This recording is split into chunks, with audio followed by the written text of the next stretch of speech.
출근길 뉴스를 종합해드립니다. 깊이 있는 뉴스 YTN FM 출발 새 아침. 신율의 출발 새 아침 3부 순서 시작합니다. 오늘 낮 기온이 예년보다 2, 3도가량 높겠다고 하죠. 서울은 그래서 29도까지 올라간다고 하는데요. 여름이 성질이 좀 급해진 것 같습니다. 여름이 예전보다 더욱 빠른 기세로 오고 있기 때문인데 이 성질 급해진 여름 우리는 좀 느긋한 입장에서 잘 다뤄야겠습니다. 사람도 말이에요. 이 지나치게 성질이 급할 경우에는 문제를 일으킬 가능성도 높은데요. 오늘도 너무나 급하지 않은 좀 차분하게 모든 사안을 대하는 그런 하루 되시기 바라겠고요. 신율의 출발 새 아침 3부 순서 먼저 광고부터 듣겠습니다.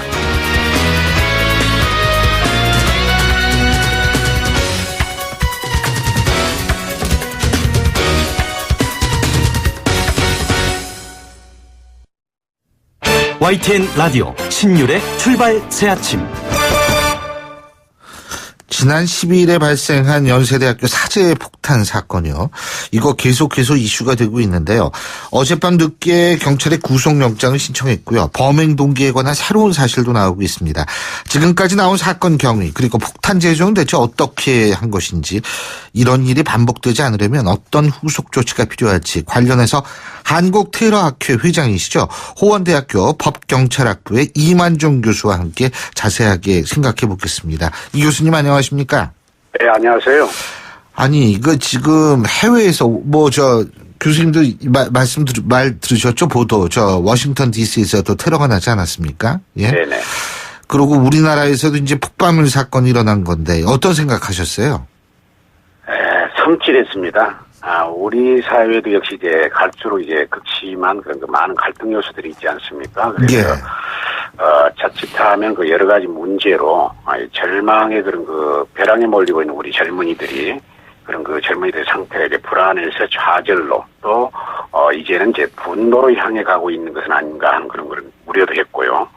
그래서 유럽의 테러가 결코 남의 얘기가 아니고 IS에 대한 테러를 우리가 이제 걱정하기 앞서서 우리 한국의 경제적 불평등 그리고 차별이 어떤 파괴적인 그 결과를 낳을지에 대해서도 고민해야 할 때가 아닌가 그런 생각을 했습니다. 그래서 조금 무겁습니다만은 저는 이렇게 이야기를 하고 싶어요. 우리 사회의 안전 그리고 또 자유로운 이제 번영, 평화 이런 것은 사실은 이제 혼자가 아니고 우리 모두가 함께 하는 그런 그 중요성을 지켜야 할 때만 실현될 수 있다는 것을 이렇게 이제 말하고 싶습니다. 근데 지금 이제 연세대학교 폭발물 사건은 피의자가 러시아 지하철 테러를 보고 제조로 결심했다. 지금 이거거든요. 네네. 그러니까 이게 결국 모방 범죄라고 볼 수 있는 겁니까? 그렇죠. 일종의 모방 범죄죠. 우리가 이제 테러의 시대에 살고 있다, 뭐 이렇게 얘기를 할 수가 있는데 범죄라든가 이게 테러라는 것들이 이제 닮아가는 것 같아요. 우리가 이제 나쁜 상황을 보면 이제 닮아가는데 이제 범죄나 테러의 방법도 진화하고 이렇게 이제 모방적인 성격을 많이 띠게 됩니다. 그렇군요. 근데 이번 사건이라는 것이 이게 이제 이 모폭탄이라고 얘기를 하죠. 그죠? 네네. 예. 이게 그러니까 이게 살상력을 높이기 위해서 못을 집어넣은 거죠. 그렇죠. 이제 폭발물 자체로는 이제 살상력이 없기 때문에 예. 살상력을 높이기 위해서 못이라든가 이제 금속 파편 같은 것을 이제 집어넣거든요. 예. 근데 이게 그러니까 그 화약에 의해서 그 예를 들면 뭐 용기가 폭발을 하면 못이 쫙 퍼지는 거죠. 그렇습니다. 이제 일반적으로 사제 폭발물은 그 장약이 있고요. 그리고 이제 그 기폭 장치가 있습니다. 그리고 이제 용기가 있는데 살상력을 높이기 위해서는 더 많은 화약 그리고 이제 금속 파편물을 더 이제 많이 이렇게 이제 포함을 시켜야 되거든요. 예. 근데 이걸 인터넷 안 보고 자기가 직접 만들었다고 그러는데 가능합니까? 글쎄요. 공학을 전공한 학생이니까 다소 자기 과시성 뭐 이런 것도 있을 수 있습니다만 원리만 알면 이제 쉽게 만들 수 있는 그런 무기입니다. 원리만 알면은. 근데 이게 네네. 요번엔 텀블러 폭탄이라고 불리지만은 2013년이었던가요? 그 보스턴 마라톤 테러 있지 않습니까? 이때는 네네. 밥솥이었었죠. 압력밥솥이었죠. 그죠? 그러니까 네. 이게 결국은 주위 생활용품 가지고서 이걸 하는 건데 제일 중요한 거는 사실 이번에도 이게 택배 상자에 들어가 있었다는 거 아니에요? 예? 네, 그렇습니다. 그러면은 이거 겉으로 봤을 때 야 이거 좀 이상하다 이렇게 좀 우리가 구분할 수 있는 방법은 없나요? 그래서 우리 선물용 상자를 이제 그 포장해가지고 이제 우편물로 이제 배송이 돼가지고 이제 폭파된 경우인데 이런 경우에는 발신인이 분명하지 않는 것들을 우리가 이제 의심을 해야 되는데 무심코 이렇게 열어보는 그런 경우가 있는데 이런 경우에는 이제 피해를 입을 수가 있죠. 그러니까 구분하기는 상당히 쉽지 않습니다. 택배 회사로 온 거는 괜찮다. 네. 이 말씀이십니까? 아니죠. 택배로 오더라도, 예. 무심코 이렇게 뜯어볼 수가 있거든요. 개봉하게 되면 그렇기 때문에, 분명하지 않는 그런 사람이 보낸 그런 택배물에 대해서는 일단 이제 의심을 해야 되겠습니다. 어쨌든 이게 폭발물 제조법이라는 게 인터넷에 요새 그렇게 다 나와 있는 모양이에요. 예? 그렇습니다. 인터넷에 이제 폭발물 사진을 보니까 그 주변에서 구하기 쉬운 것을 흉내내는 식으로 이번에는 만들어졌어요. 그래서 이제 사제 폭발물은 맞지만 안에 있는 화약만 이제 연소해가지고 불꽃이 확 일어난 것으로 이제 판단되기 때문에 이제 폭발로는 이제 어려운데 이런 제조법들이 전부 이렇게 이제 사이트에 나와 있습니다. 그래서 인터넷에 그래서 초등학생도 이 제조법을 이제 따라서 하면 이제 금방 만들 수 있는 것입니다. 근데 이게 제조법도 제조법이지만은 제조 물질, 폭탄을 쓰는 재료 이런 거는 좀 어떻게 관리가 안 되나요? 작년에 경찰청에서도 단속 활동을 했어요. 게시물을 차단했는데 780여 건 정도로 게시물 차단했고요. 네. 그리고 이제 관련법도 강화해가지고 시행하고 있어요. 그래서 제도나 법 단속 활동을 이제 강화하고 있습니다만은 이 정작 서버가 해외에 있는 경우는 제대로 이렇게 이제 제재하기가 굉장히 불가능합니다. 그래서 사실상 사각지대에 놓여 있다고 이렇게 이제 볼 수가 있는데 그래서 폭중력 화약이라든가 화학물질 같은 이런 물질들이 이제 불법으로 유통되는 상황을 조금 지금보다 좀 지속적으로 좀 추진하고 그리고 신고제도도 좀 엄격하게 이렇게 강화하는 것도 이제 필요하다고 이렇게 봅니다. 근데 아까 맨 처음에 교수님께서 말이에요. 이런 말씀 해주셨죠. 그러니까 이게 이 경제적 불평등이라든지 차별 같은 것들이 테러의 중요한 원인이 될 수 있다. 이런 말씀 해주셨지 않습니까? 그죠? 네. 근데 이번에 연세대학교 폭발 사건은 이거는 차별이나 경제적 불평등에서 나온 건 아니지 않습니까? 그렇습니다. 진술한 걸 보니까 이제 논문 작성 과정에서, 교수로부터 이제 직책을 받아가지고, 김 교수를 이제 다치게 할 의도가 있었다는데, 외람된 말입니다만, 그것보다는 저는 이 사건을 보면서 이제 저 역시 학생을 가르치는 입장에서, 사제 관계를 한번 생각해보는 그런 계기가 됐습니다, 저도. 그래서 요즘은 우리가 이제 참된 제자, 참된 스승을 쉽게 찾아보기 힘들다는 그런 소리가 많은데, 참다운 스승 그리고 제자 관계가 과연 어떤 것인가 또 진정한 또 사표가 무엇인가 이렇게 이제 고민해봤습니다. 그리고 안타까운 것은 25살이죠. 25살의 젊은 청년의 미래가 과연 어떻게 될 것인가 답답하기도 했고요. 그래서 우리 사회가 그리고 이제 우리 강의실에서 조금 더 서로 아끼고 또 깊은 감동, 따뜻한 울림을 주는 그런 사회관계를 한번 희망해봤습니다. 지금 장래가 어떻게 될 것인가 말씀하셨는데 처벌 수위는 어느 정도라고 보십니까? 형법 119조의 폭발물 사용 혐의로 일단 이제 구속영장을 경찰에서 신청을 했어요. 이 폭발물 사용죄가 형량을 보면 이제 하한이 징역 7년이고요. 그리고 상한이 사형 또는 이제 무기징역으로 이제 일반 살인죄보다 높은 그런 범죄입니다. 예.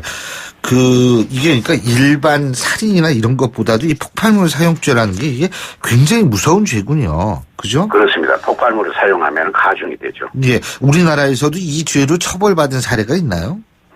2011년도에 이런 사례가 있어요. 서울역하고 우리 이제 강남 고속버스 터미널에서 이제 발생한 사제폭탄 폭발 사건 기억하시죠? 예. 이 사건에 대해서는 이제 검찰이 당시에 폭발물 사용 혐의를 적용해가지고 피의자를 기소를 했었어요. 그런데 예. 이제 재판 과정에서 대법원에서 기각됐는데 기각된 이유가 뭐냐면 폭발 작용 자체의 그런 위력이 사람의 생명이라든가 신체라든가 재산에 해를 입힐 만큼 또 공안을 물러나게 할 정도로 그러니까 폭발 성능을 가지고 있지 않다는 그런 그 판단이었거든요. 그래서 제가 볼 때 이번 사건 경우는 사람이 이제 부상을 입었기 때문에 조금 다릅니다만은 수사 및 재판 과정에서 이런 측면에서 논쟁은 되리라고 이렇게 예상이 됩니다. 근데 이게 테러긴 테러입니까? 사실 우리가 이제 테러라고 부르는 그 형태의 폭력이 아직까지 어떻게 일관되게 이제 정의하기가 쉽지 않다는 점이 상당히 그 난감한 문제입니다. 예, 국제적으로도 일관되고 합의된 개념은 없습니다. 이런 이제 각 나라의 입장에 따라서 이제 다른 입장이기 때문인데요. 우리나라는 그 작년에 제정된 그 테러방지법 제2조에 정의 규정이 있는데 여기에 이제 제한된 범위에서 정의를 규정하고 있습니다. 그래서 이게 이제 법 적용의 기준이 될 수가 있겠습니다. 제한된 범위라는 건 예를 들면 어떤 거예요? 예를 들어서 뭐 국가 지방자치단체라든가 또는 외국 정부의 권한 행사를 방해한다든가 또는 의무 없는 일을 하게 할 목적으로 또 공중을 협박할 목적으로 하는 그런 행위를 말한다 이렇게 하고 이제 세부 사항을 쭉 이렇게 이제 명시를 해놓고 있습니다. 그래서 이해를 돕기 위해서 이제 추가해서 이제 말씀드리면은 저는 이렇게 테러를 개념 짓는 게 맞지 않겠는가 이런 생각이 들어요. 전쟁이라고 부르기에는 어떻게 보면 그 규모가 좀 너무 작고 또 단순히 범죄라고 정의하기에는 그 폭력의 수위가 너무 높다. 또 정치적인 것이다. 이렇게 설명을 하고 싶습니다. 예.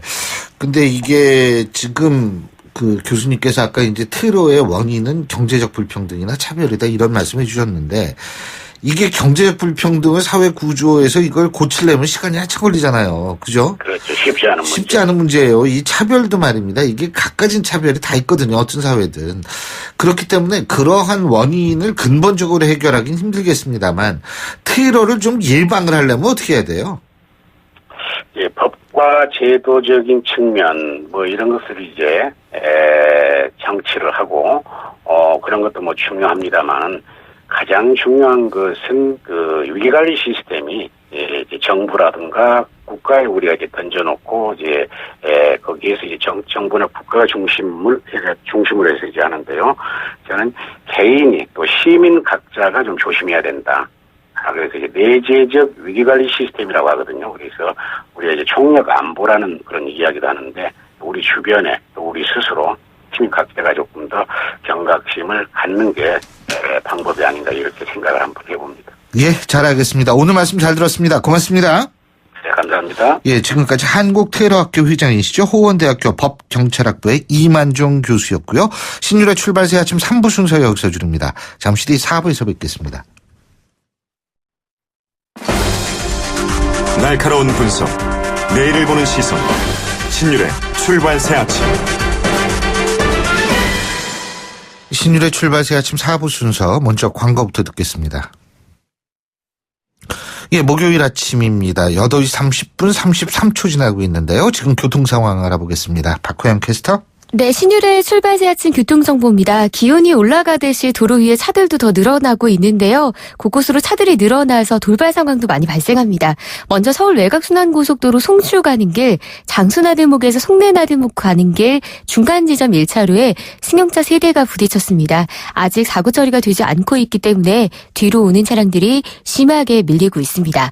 올림픽대로나 강변북로 모두 차가 많은데요. 강변북로 구리 쪽으로는 올림픽대교와 천호대교 사이 1차로에 사고가 발생해서 이 부근 서행하고 있고요. 이후로 잠실대교 부근으로 밀리지만 이부터는 더 속도가 나다가 동호대교와 반포대교 사이로만 짧게 더딥니다. 주변 천호대로는 군자교에서 천호대교까지 강동 성모병원에서 길동 사거리, 답심리역에서 동대문구청 사이로 밀려서 통과합니다. 올림픽대로 따라 하남 가는 길은 한강대교와 동작대교 사이에 돌발 상황이 있는 것으로 살펴집니다. 이 구간 좀 안전하게 통과하셔야겠고요. 반대쪽으로는 지금 여의 상류나 방화대교 부근으로 더디게 지납니다. 신율의 출발새 아침 교통정보였습니다. YTN 라디오 신율의 출발 새 아침.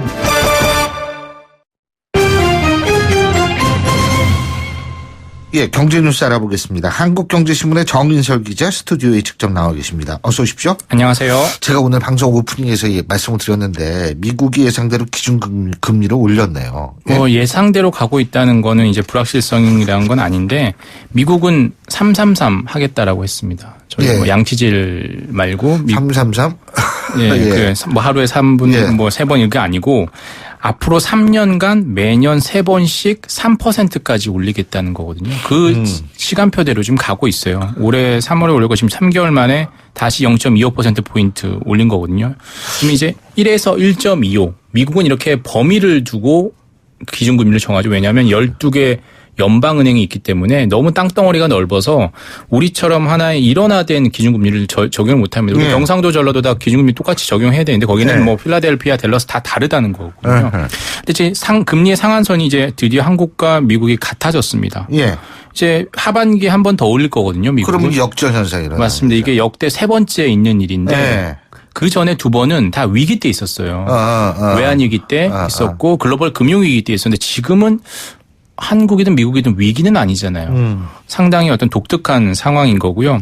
그럼 당연히 한국에 있는 돈이 좀 빠져나갈 수 있지 않겠냐. 그래서 뭐 한국도 금리를 올리지 않겠냐라고 지금 예상을 하고 있는 거죠. 그죠? 우리나라도 기준금리 올릴 가능성이 크죠. 이미 이주열 하는 총재가 뭐 얼마 전에 얘기를 했죠. 이미 이제 기준 금리 정책을 전환할 시점이 됐다. 우측 깜빡이를 켜겠다라고 얘기를 했거든요. 예. 앞으로 당장 이제 가장 중요한 게 금리를 올리는 건 상관이 없는데 가장 걸림돌이 가계부채 문제잖아요. 금리 부담, 이자 부담이 커진다는 건데 그걸 보면서 속도를 조절하겠다는 거죠. 일단 깜빡이는 켰는데 실제로 차선을 옮기는 시점이 언제냐가 지금 중요한데 그거는 이제 앞으로 금융시장 상황과 부동산 시장의 상황도 잘 지켜볼 겁니다. 그게 올해 하반기 아니면 내년 상반기로 예상이 되는데 예. 정부의 부동산 대책 대응도 한번 봐야 될 것 같습니다. 근데 문제는 뭐냐면 이 부동산 대책 말씀하셨는데 이게 가계 부채하고 연관이 돼 있잖아요. 맞습니다. 예. 가계대출 증가세는 어때요, 지금? 5월이 올 들어 가장 많았어요. 말 그대로 막차를 타겠다라는 이제 가계대출자들이 많았던 거죠. 왜냐하면 금리 오를 것 같다. 돈줄 잰다고 하니까 빨리 받아놔야 되는 거 아니냐?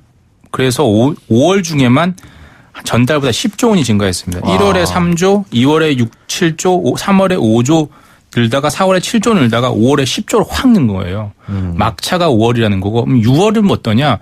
6월은 이제 막차 탈 사람 다 타고 지난 1일부터 9월까지 보니까 하루에 1,000억 원 미만으로 가계대출이 늘고 있대요. 그러니까 전달에 비해서 3분의 1 정도 속도라는 겁니다.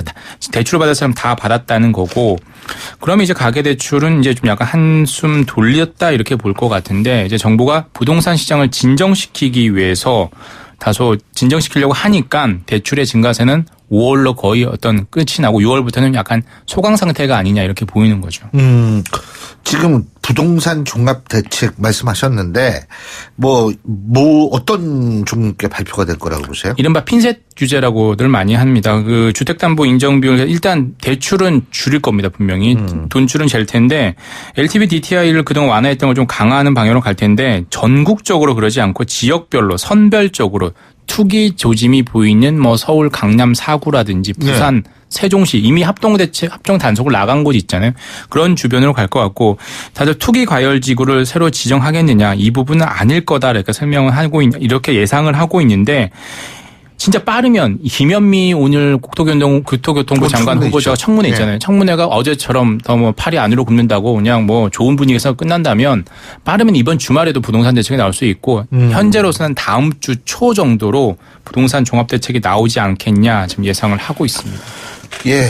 자, 그리고 김상조 공정거래위원장이요. 의뢰 눈물을 닦아주겠다 이런 얘기했죠. 이미지 변신을 시도하고 있는 거죠. 재벌 개혁, 재벌 저격수, 삼성의 저격수 이런 별명에서 좀 이제 의뢰 손수건으로 바뀌려고 하는 것 같은데 검찰 개혁만큼 재벌 개혁은 빨리 할 수 없다. 이미 청와대에서 얘기했다라고 하죠. 김상조 공정거래위원장이. 그럼 뭐 할 거냐?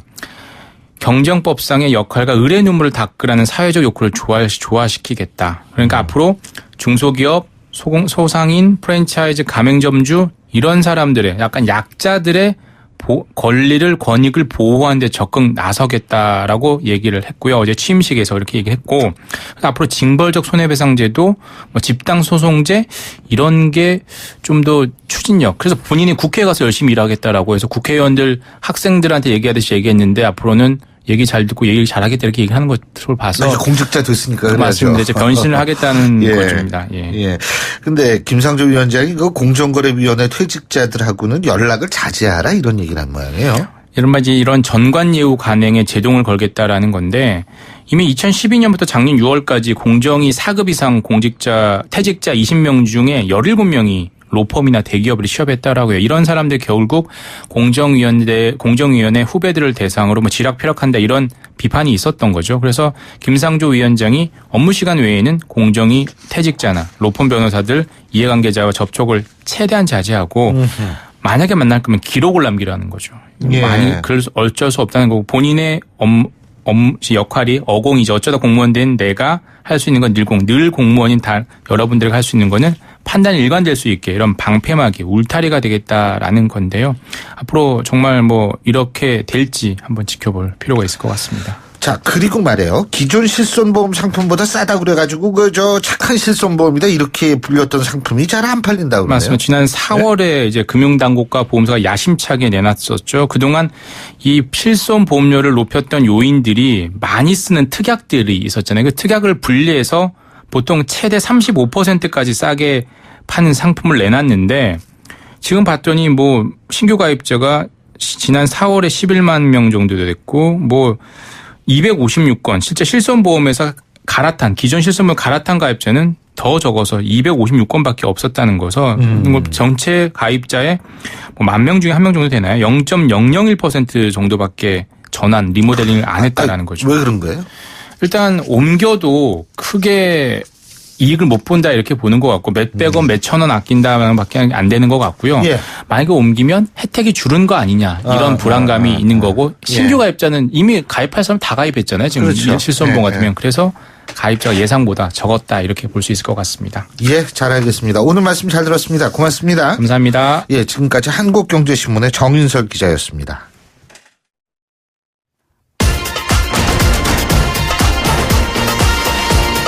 여러분이 지금 듣고 계신 주파수는 FM 94.5MHz입니다. YTN 뉴스 FM.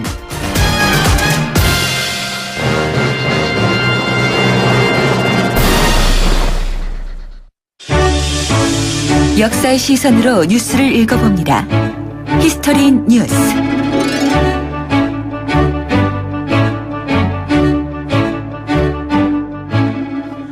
예, 오늘 오전 10시부터죠. 김현미 국토부 장관 후보자의 인사청문회가 개최됩니다. 청문회 이후에 빠르면 저희가 방금 전에 정인설 기자와도 얘기했습니다만 내로 부동산 대책이 발표될 거라는 예측도 나오고 있는데요. 자, 이거 역대 정부 모두 이 골머리 앓게 만들었던 이 부동산 문제 옛날에는 어땠을까요? 자, 오늘도 이 부분에 대해서 역사 속의 부동산 문제 생각해 보겠습니다. 역사학자 전우영 교수님 나와 계십니다. 어서 오십시오. 안녕하세요. 예. 옛날에도 월세, 전세 이런 거 없었죠, 옛날에는? 있었죠. 있었어요? 예. 오. 일반적이지는 않고요. 예.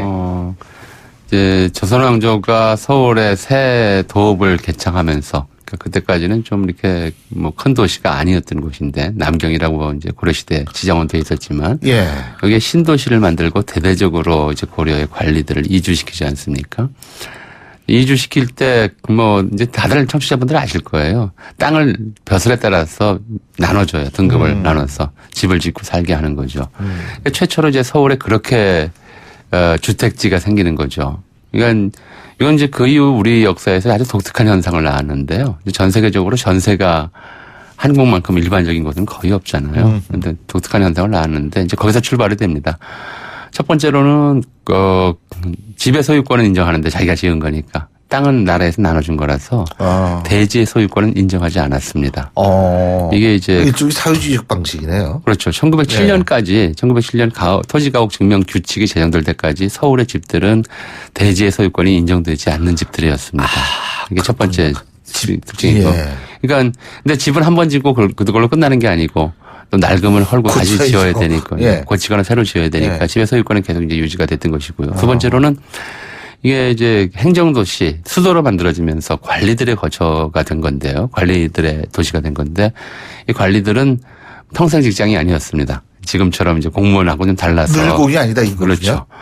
그러니까 과거 시험 합격해서 서울에 벼슬살이 하러 왔다가 빠르면 뭐 1년도 안 돼서 잘릴 수도 있고요. 또 뭐 이런저런 이유로 지방에서 공무로 왔다가 한 1, 2년 정도 여기서 경절이니 뭐니 해서 서울에서 근무하다가 돌아갈 수도 있기 때문에 이 사람들이 서울에 안정적인 집을 가질 수가 없었던 것이죠. 가질 이유도 없었던 것이고. 그러니까 서울에 와서 집을 구해서 뭐 짧으면 몇 달, 길면은 몇 년 살다가 벼슬 떨어지면 낙향하는 것이 또 일반적이었기 때문에 이렇게 집 짓기 어려운 곳에서 집을 가질 수 있는 사람들이 많지 않아서 서울 같은 경우에는 이렇게 새방살이가 또는 새집살이가 굉장히 흔한 일이었죠. 그때도 예. 새빵이 있었군요. 예. 월세죠 새빵이면. 새빵이 꼭 월세는 아니에요. 아, 그러니까 그래요? 이제 아닌데 이제 이를테면 이제 그런 경우죠. 저 서울에서 이제 새거하는 오래 사는 집들 같은 경우가 이제 주로 이제 중인층이나 지방에 이제 연고가 없고 또 기술직으로 이제 세습하는 직위에 있는 사람들, 하층 관리들, 설이나 녹사나 하는 그런 그룹들이 있어요. 이런 사람들의 경우 서울에 살다가 남편이 갑자기 이제 일찍 죽거나 살 길이 아득해지면 이제 방 한 칸이나 뭐, 집에 한 채 정도를, 집에 안채, 행랑채, 사랑채 뭐 이렇게 이루어졌다고 한다면, 새빵이나 새집으로 내주고, 그걸로 이제 먹고 사는 그런, 분여자들도 있고요. 이런 형태였기 때문에, 뭐, 월세도 있고, 또, 때로는 전세도 있고, 뭐, 그랬습니다. 김종직이 같은 분들이 이제 새빵살이 했던 가장 유명한 분들 중에 한 분인 모양이에요. 그렇게 나오죠. 뭐, 새빵살이에서 이제 그 새집 얻어 살면서 낙이 타고 출퇴근했다. 이제 이런 얘기를 하는데, 새빵이라고 그러긴 어렵고요. 새집인데 이제, 새집과 새빵의 차이가 방 하나 빌렸냐, 집 빌렸냐, 이 차이죠. 그렇죠. 근데, 네. 이 전통가옥이라고 하는 것이 집이라고 하는 게 한국 집이 좀 독특해요. 뭐 전 세계적으로 뭐 그런 면들이 좀 있긴 하지만. 디귿자로 돼 있죠. 그러니까 집 한 채라고 얘기를 하는데 이게 한 채로 구성되어 있지는 않거든요. 행랑채도 안채, 있고. 사랑채, 행랑채, 뒤채, 별채, 대가 같은 경우에는 이 중에 한두 개 떼서 세를 주는 건 아주 흔한 일이었거든요. 그러니까 일제강점기에도 뭐 이제 대표적으로 지금 이제 서울 백인제가라고 불리는 큰 집이 있어요. 한 900평 정도의 큰 대저택이었는데 뭐 주소지를 보면 엉뚱한 사람이 나와요. 조사를 해보면. 그러니까 이게 보니까 거기 이제 나중에 1930년대 이제 경남 지주 한 사람이 그 집을 소유했었는데 서울에다가 그 집을 자기 첩한테 맡긴 거예요. 첩이 혼자 살기 너무 크니까 그 집에 이제 행랑채 몇 개를 세를 준 거죠. 뭐 학생이 거기 들어가서 이제 살기도 하고 이런 일들이 있었기 때문에 조선시대도 막 흔했고요. 그러니까 방 단위로 이렇게 세를 주는 경우는 아주 드문 케이스였던 것 같고 채 단위로 그러니까 이제 세를 줬던 것 같아요. 그때 그러면은 돈으로 지불하는 거죠? 뭐 화폐라고 하는 것이 17세기 후반 이후에야 일반적으로 사용되기 때문에 보통 쌀로 지불을 했고요. 쌀로. 예. 새집 뭐 같은 경우는 뭐 이제 쌀 한 가마니 한 달에 뭐 이렇게 지불하는 경우도 있었던 것 같아요. 근데 그렇게 이게 이제 새 집이든 새 빵이든 이게 부동산 업자가 있어야지 뭐 해줄 거 아니에요? 그렇죠. 예? 그죠? 근데 뭐 집을 사고 팔고 하는 일이라든가 예. 이제 새집을 알선하는 일이라든가 이런 거 하는 일들을 이제 본래는 이제 뭐 오가작통법 해가지고 뭐 통수들이 이제 그런 일들을 했었어요. 세조대여로 우리로 요즘으로 치면 통장이죠. 예. 이런 사람들이 맡겼었는데 이제 이게 뭐 좀 유야무야 되니까 그중에 나이 든 사람들이 그 동네 사정을 잘 아는 사람들이 그런 일을 대신하고 이제 푼돈이나 얻어받는 이런 이제 직종이 생겼던 거죠. 이게 정확하게 언제 생겼는지는 지금 단정하기는 어려워요. 근데 복덕방이라고 부르는 우리 옛날에 복덕방 부동산 중개업자 좀 다르죠. 그러니까 이름이 굉장히 재미있죠. 이게 복할 때 그 복이죠. 그렇죠. 그 복이 들어온다 이럴 때 복. 그러니까 집이라고 하는 것이 요즘처럼 이제 재산으로 평가된 것이 아니고요. 이게 이제 좋은 집은 사람에게 복을 주고 이웃이 좋으면 덕이라고 하는 건 이웃 사이에서 쌓는 거거든요. 이웃이 좋으면 이제 덕 있는 사람을 만나게 된다. 그러니까 이건 주로 이제 풍수질이라든가 이웃과의 인덕이라든가 또 그 집에 들어와서 살던 사람이 예를 들어 승진해서 다른 데로 이사를 갔는지 벼슬 잘려서 지방으로 낙향했는지 아니면 역적으로 몰려서 참수당했는지 이런 것에 따라서 집값이 천차만별로 차이가 났거든요. 같은 규모의 같은 그러니까 집이라도. 전에 어떤 사람이 살고서 어떻게 그 그렇죠. 집에서 어떤 일이 있었는지가 하여간 가격에 영향을 미친다 이 말씀이시네요. 가격 정도의 영향을 미칠 뿐만 아니라 정말 좋은 집인데도요. 아예 폐가가 되는 경우도 있어요. 그러니까 이제 뭐 그런 집이 몇 채 있습니다. 가장 이제 유명한 집으로는 개화기의 서재필의 집 같은 경우는 이제 폐가 중에 흉가라고 그래서 아무도 안 사는 바람에 그냥 무너져 버린 적이 있어요. 그러니까 집 가격이라고 하는 것이 요즘 기준과는 다르게 형성이 되었고요. 그러니까 이름도 부동산이 아니라 복덕방이었던 그렇죠. 것이죠. 복덕방. 네. 복덕을 알선하는 곳이다 이렇게 보시면 될 겁니다. 그거 참 좋은 말이에요. 복과 덕을 너 당신한테 주겠다 이런 얘기잖아요. 결국은. 조금 더 적극적으로 해석을 하면요. 이 집에 살면 복이 오는데 대신에 그 복을 받는 대신에 주변 사람에게 덕을 쌓아라 이런 얘기가 될 겁니다. 근데 교수님 솔직히 지금도요. 예? 이게 어떤 집에 먼저 살던 사람이 어떻게 됐는지 우리나라 사람 아직도 물어보잖아요. 그렇죠. 간간히 있어요. 저도 뭐 몇 가지 사례를 압니다. 어떤 집에서 2대에 걸쳐 장관이 나왔다 그러면은 재벌들이 찾아와서 지금 팔지 않겠느냐고 문의했다는 얘기도 좀 들어봤고요. 네. 오래된 풍습이죠. 그렇죠. 예.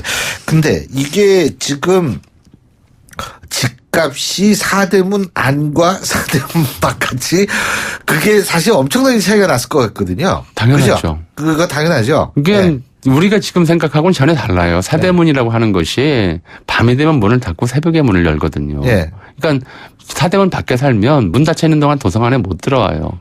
도성 안에 무슨 급한 소집이 있거나 왕이 불러도 벼슬살이라고 한다면 들어올 수가 없어요. 들어오려면 아주 번거로운 절차를 거쳐야 하고요. 그러니까 당연한 얘기지만 궁궐에 가까울수록 그렇죠? 예, 당연히 집값이 비쌌고요. 그러니까 뭐 팔판동 지금 그 왜 정독도서관 있는 거기가 무슨 동네더라, 동네가? 뭐 화동, 개동, 가회동, 제동, 삼청동 요 일대 얘기하는데 맞아요.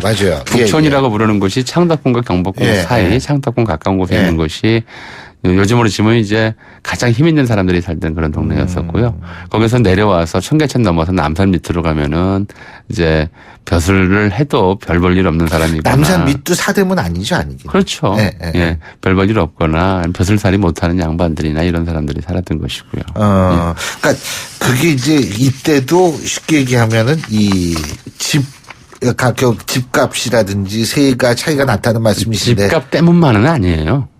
집값 때문만은 아니고요. 이제 경화사적이라고 해서 도성 안에 붙어 있으면서 이제 시대가 지나면서 사실 대지는 팔지 못하게 돼 있었음에도 불구하고 계속 집을 지어가면서 이제 집 몇 채씩까지는 그런 권문, 이른바 세도 가문들이 나타나기 시작하고요. 개화기 때쯤 되면요. 한 사람이 집을 여러 채 가지는 건 하나의 기본이에요. 그 투기 아니에요, 그러면 그거. 투기라기보다는 이제 돌아가면서 자기 가족들 아니면 이제 부리는 사람들 살게 하고 또 일부는 세도 주고 이렇게 되는 거거든요. 그러니까 여기서 누구 집이다 그러면 누구 집은 소유는 그 사람인데 그 집에 실제 거주자는 그 집의 첫째 첩, 둘째 첩, 셋째 첩 아니면 그 집에 이제 그 겸인이라고 해서 일 도와주는 사람들이 모여 사는 집 이런 식으로 이제 집을 여러 채씩 가지고 있었고요. 그랬던 거죠. 첩첩산 중이 아니라 첩첩집 중이네요. 예. 근데 이게 지금 그러면은 이때 당시에는 부동산 정책 이런 근데 세가 너무 많이 오르지는 못하게 해야 되는 거 아니에요? 정부로서는 이때 당시에. 조선시대 얘기를 자꾸 이제 하시니까 이런 건 대책이 될 만한 문제는 아니에요. 그건 이제 대략 이제 많이 어차피 시장 가격이라는 게 존재를 하는 것이고 서울에 들어오는 것 자체가 어려웠기 때문에 이게 마구잡이로 밀고 들어오는 상황은 아니었거든요. 그랬다가 이제 조선 말기쯤 돼가지고 이제 서울 인구가 급증하는 이제 임진 양난 이후에 현상이 벌어져요. 한 2배 정도 늘어나요. 그때 이제 주택 문제가 심각하게 되죠. 근데 요즘하고 전혀 달라서 이제 여가 탈입이라고 해서 힘 있는 사람들은 남의 집을 돈도 안 내고 뺏어 들어가 사는 경우도 있고요. 알겠습니다. 이런 걸 좀 막는 것이 정부의 일이었죠. 예, 오늘 말씀 여기까지 듣겠습니다. 고맙습니다. 예, 지금까지 전우영 교수님과 함께했습니다. 예, 신율의 출발 새 아침 목요일 순서 여기서 모두 줄이겠습니다. 저도 이 감기 몸살이 심해가지고요. 사실 굉장히 오늘 힘들게 방송했는데 여러분 모쪼록 이 환절기에 건강 조심하시기 바라겠습니다. 전 내일 아침 7시 15분에 다시 오겠습니다. 신율이었습니다. 고맙습니다.